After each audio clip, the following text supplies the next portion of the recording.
Halo. Nah, di pasar saham kita semua mungkin pernah merasa seperti dikerjain atau kejebak bandar. Nah, di sini ada channel YouTube yang menjelaskan jejak bandar yang memanfaatkan psikologi retail. Nama channelnya Chart Bro. Ya, ada dua brothers menganalisis pola chart grafik.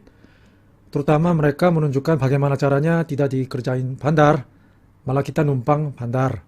Nah, sebenarnya Chart Bro ini dia pinjam teori praktek ICT, singkatan dari Inner Circle Trader, yaitu trader forex terkenal di dunia trading global. Nah, ICT ini mengambil sudut pandang investor institusi atau market maker yang mengelola uang besar.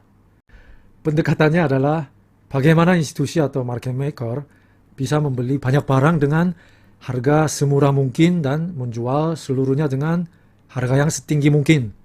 Nah, teori ini berasumsi bahwa kelompok smart money selalu ada di mana-mana di dunia trading dan arah yang mereka menuju sering menjadi arah pasar. Oke, istilah pertama yang dipakai Chart Bro, fraktal. Apa itu fraktal? Nah, definisinya ya pokoknya dipecah menjadi beberapa bagian yang semuanya mirip dengan yang skala besar aslinya. Nah, ini kan skala besar gambarnya, tapi di dalamnya sama serupanya ada. Nah, contoh, ini pola head and shoulder. Tahu kan? Pattern yang sering dipakai technical analysis. Nah, kalau kita bongkar, zoom in, nah di bahu kiri, kanan, kepala, masing-masing puncak, ada lagi pola head and shoulder lagi. Nah, pola serupa itu bisa terulang, baik itu chart bulanan, mingguan, atau harian, sampai chart menitan. Oke, misal kalau kita ada di area sini, kedepannya kita nggak tahu. Oke, dengan time frame besar, nah kita masih menebak, oh ini mungkin masih uptrend.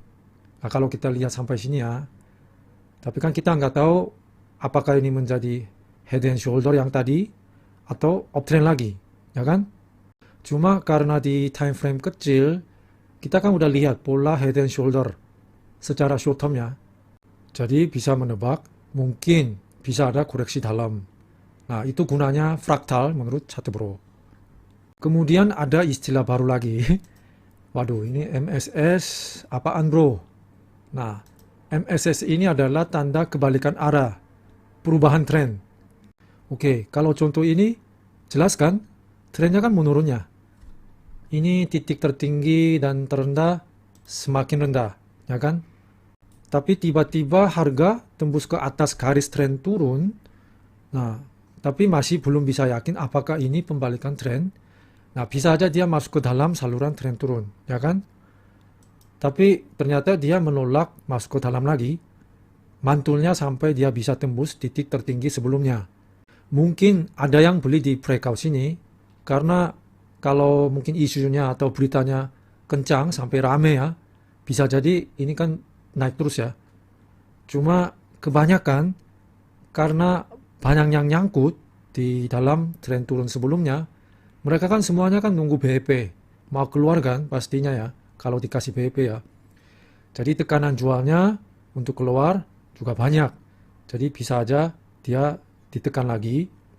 Maka breakout traders mereka bisa aja call loss-nya di bawah sini. Nah, lalu harga ternyata mantul, habis call loss, ya kan? Nah, karena ternyata ini saluran tren balik ke tren naik. Habis call loss, sering mantul kencang. Jadi menurut Chart Bro, bagian sini yang paling optimal untuk masuk ketika sudah dikonfirmasi bahwa dia mantul dari bagian bawah saluran tren naik. Maka kita bisa incar potensi kenaikan seperti ini. Dan untuk bersiap menghadapi risiko penurunan, jual saat dia turun ke harga average kita untuk menghindari rugi, jadi stop di BEP, atau tunggu sampai dia tembus ke bawah saluran tren turun, baru cut loss. Nah, kalau begini, kita bisa incar risk reward minimal 1:2 lah.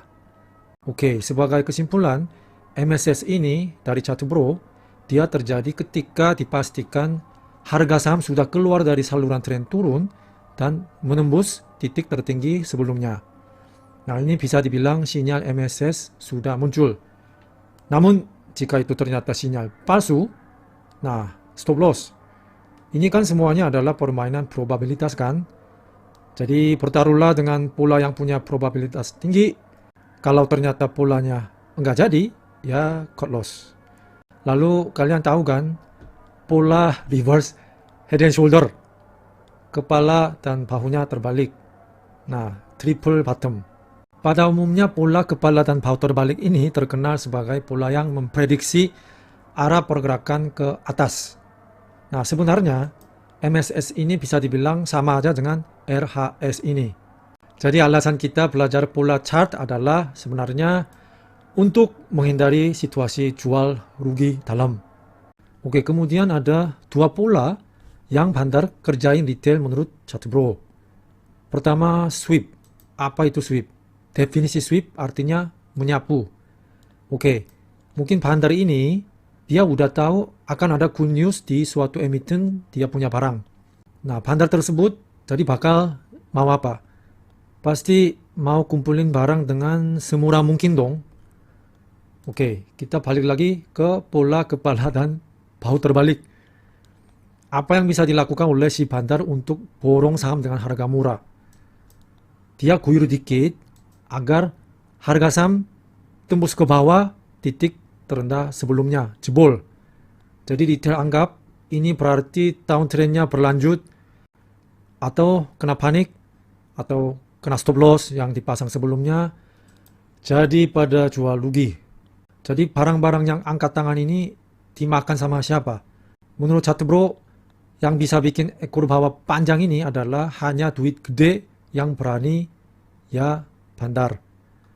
Nah, setelah itu harga mantul kan, tapi masih ada retail yang masih nyangkut tadi belum jual. Mereka sudah lihat ini harga udah mendekati harga average mereka, jadi pada keluar. Maka harga ditekan lagi, tapi info dalam sudah mulai beredar, jadi smart money yang lain ikutan beli. Jadi harga naik lagi. Nah, setelah harga naik kencang, berita baru keluar, retail baru sadar kita disapu oleh bandar.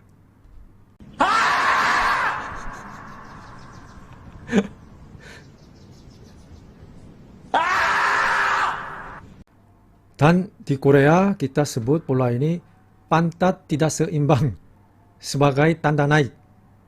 Pantat bagian kanan harus lebih tinggi daripada pantat kiri. Terakhir, pola trap. Jebakan yang dibuat bandar yang mau jual barang dia di pucuk. Nah, ini menitan chart di sebuah emiten. Harga sudah tembus titik tertinggi sebelumnya kan. Ini udah mendekati auto reject atas. Jadi bikin orang berharap dikunci arah besok bisa naik gap pada HK antri di arah. Tapi waduh, apa yang terjadi? Ada yang buang barang gede di puncak, ternyata pola tembus ke atas tadi yang menuju arah itu jebakan bandar. Trap ini terjadi bukan hanya saham arah yang ambrol. Nah, dia sering muncul di pucuk kepala pola head and shoulder. Oke, candlenya terbalik dengan sweep yang menyapu tadi. Jadi sering muncul ekor atas yang panjang. Dan habis itu merupakan MSS yang kerja ke bawah. Oke, misalnya ada saham tutup di harga 105 dan harga average bandar yang bikin candle hijau penuh ini adalah 100. Nah, si bandar mau jual harga tinggi, jadi besok paginya dia bikin open gap, yaitu harga open dibikin langsung loncat dengan order dia di harga 110. Oke, kemudian dia makin dorong ke 115. Ini kenapa dia makin dorong ke atas? Agar bikin FOMO kan? Kita sudah tahu. Tapi tetap aja kena FOMO.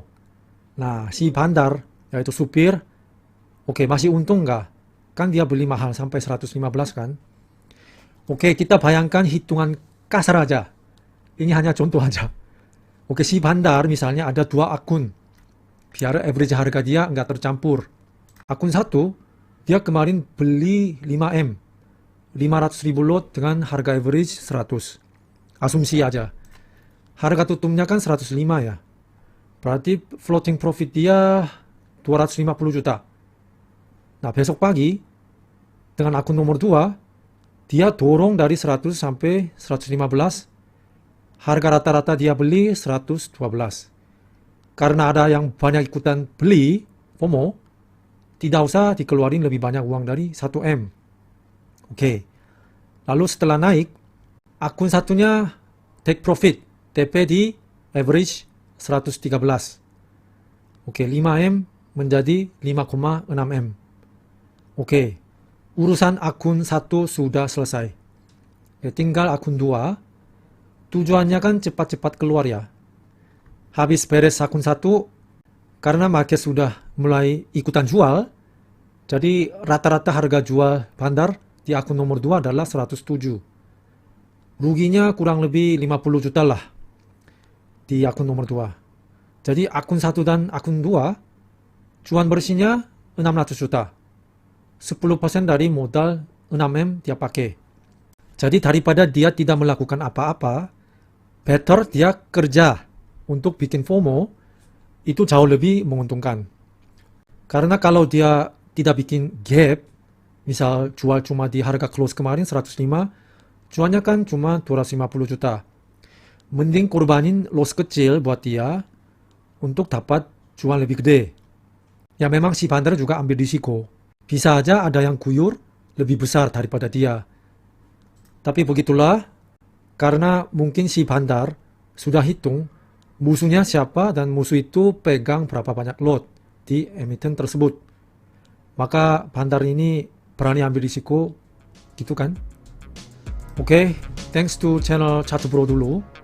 Nah, video ini dibuat karena saya lihat saya yang sering berulang kali mencuci piring bandar. Oke, semoga penonton ginseng cari duit tidak membayar uang sekolah yang mahal ke bandar. Nah, sepertinya alasan menganalisis grafik bukanlah untuk memprediksi kenaikan, namun untuk menghindari risiko penurunan.